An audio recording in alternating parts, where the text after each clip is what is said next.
there's a fear that almost no one says out loud, but almost everybody carries. What if, this is the fear, what if change is possible for everyone except me?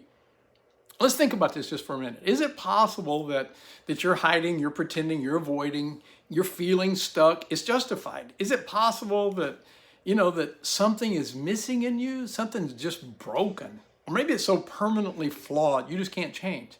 Is it possible that your past, your wounds, your choices, they've robbed you of the life that God created you to live and love? Is it possible that you are the exception? I remember one pastor that I coached who attended his first appointment with mixed emotions. He said, "I'm excited beyond words to begin." He had this fear, though, that swept over his face. He said, "But I'm terrified that I just may be the exception." I certainly thought I was the exception. I concluded that God can do anything through anybody but me. Now, let's take an honest look at this question. It needs a fair answer. It needs a fair consideration. To do that, let's go to the Bible, and I want us to look specifically at the Apostle Paul. I know you think the Apostle Paul is arguably, and he was arguably the greatest of the 12 apostles. He wrote 13 of the 27 New Testament books. He was the apostle to the Gentiles, taking the good news all the way from Antioch to Europe. And when you think of Paul, you think of this Superman kind of Christian, but that's really not who he was. He had weaknesses just like you and I do. Paul tells us this is true himself. In fact, he says, to keep me from becoming proud, I was given this thorn in the flesh, this messenger from Satan to torment me. Now, what was this thorn? Well, according to one commentary, explanations for this thorn range from incessant temptations, dogged opponents, chronic maladies, things like ophthalmia, malaria, migraine headaches, and even epilepsy. And some said it could be a disability in speech. So no one can say for sure what it was because God didn't tell us.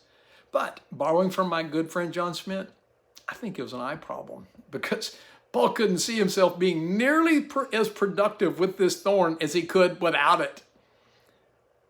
And that, by the way, that's what a thorn will do for you, isn't it? It'll make you feel less than. Less effective, less able, less important, less intelligent, less attractive. A thorn will make you feel like you just aren't enough. I get it, because Paul said 3 times, and I understand why he did this. 3 times he said, I beg God to take it away. And this is why his story means so much to you and me, because he struggled with weaknesses just like we do, with limitations. You know what amazes me about this? Each time he knew when he prayed, God said no, yet he asked again. So this was a serious limitation. And I get that. I must have begged God 1,000,000 times to make me more intelligent. And each time it was evident, God said no. I asked again. How about you?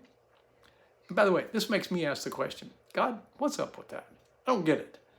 Don't you want all men to be saved? So why would you allow someone as gifted as the Apostle Paul to have an issue that limited his eternal impact? This is huge. And to that, God gives this shocking reply, I didn't allow it, I did it. And friend, that statement changes everything.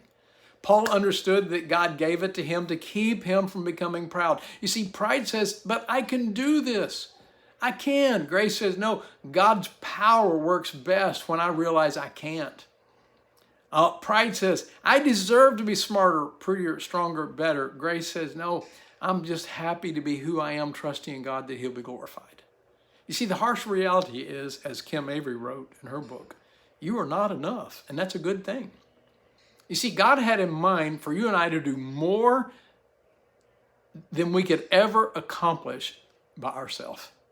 I've come to understand this, that God intentionally made Paul less than he could be in the flesh, so that Paul could become all that he should be by grace.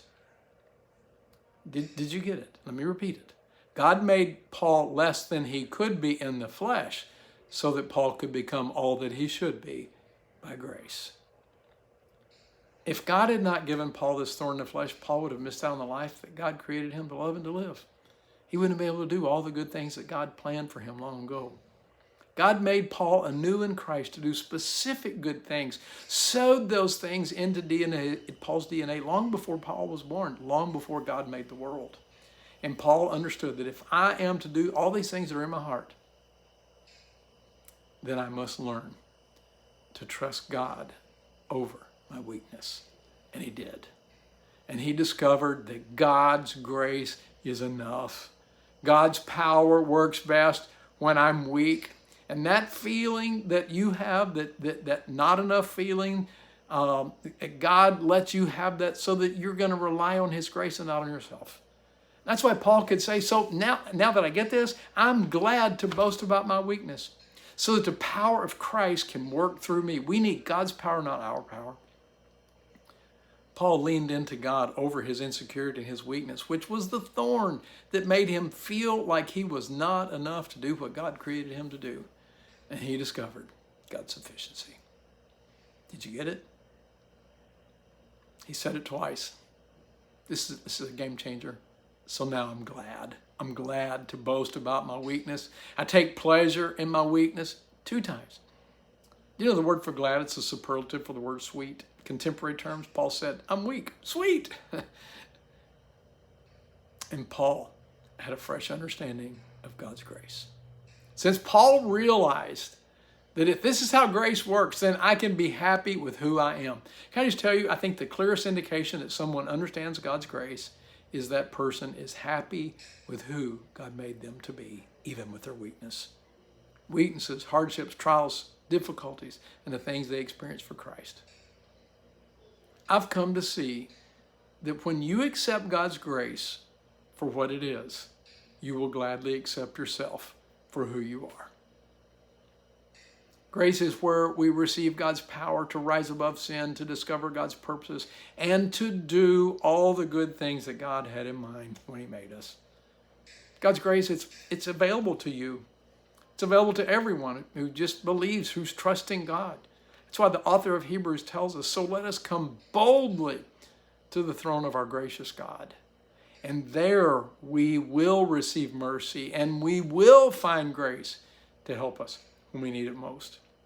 So back to the question, is it possible that you are the exception? Is it possible that your hiding, pretending, avoiding, feeling stuck is justified? Is it possible that something is just missing or broken, or so permanently flawed in you that you just can't change? Is it possible that your past wounds or your choices have robbed you of the life that you were born to love? Is it possible that you are the exception? Not a chance. A snowball has a better chance of surviving in hell than you do of being beyond the reach of God's grace.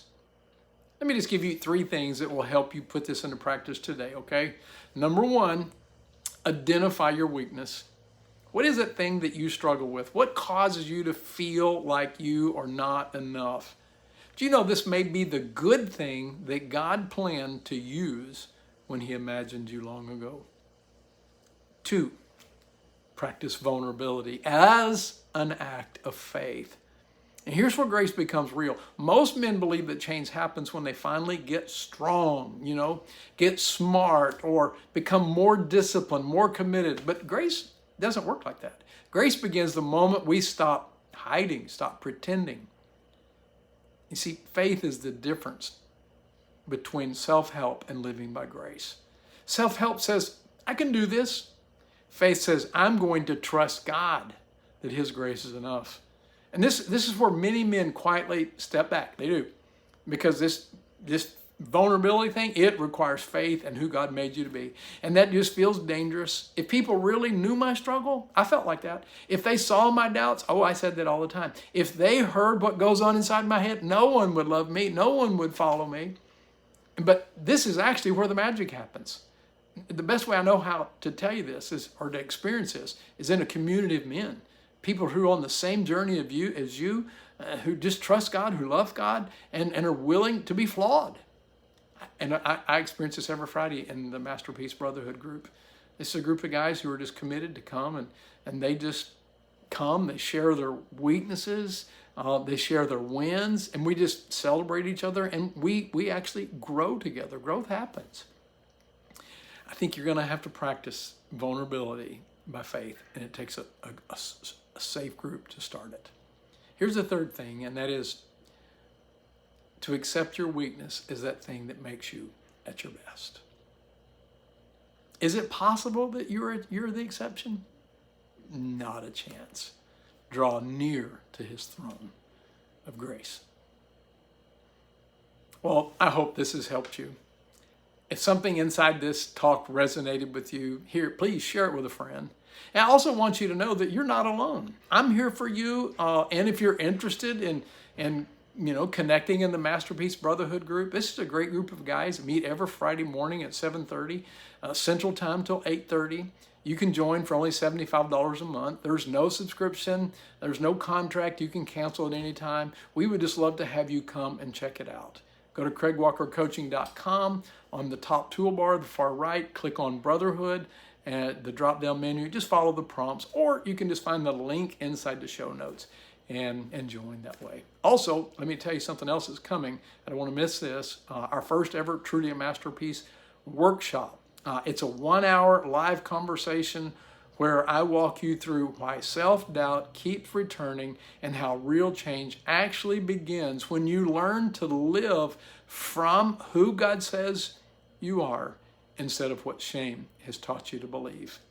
If you'd like to explore more of this deeply, I'd love to have you come and join me in the Brotherhood or check it out at the workshop. Either way, thanks again for joining me today. I hope this has been a help to you, and until next time, I'm praying for you, and may God help you to live that life that you were born to love.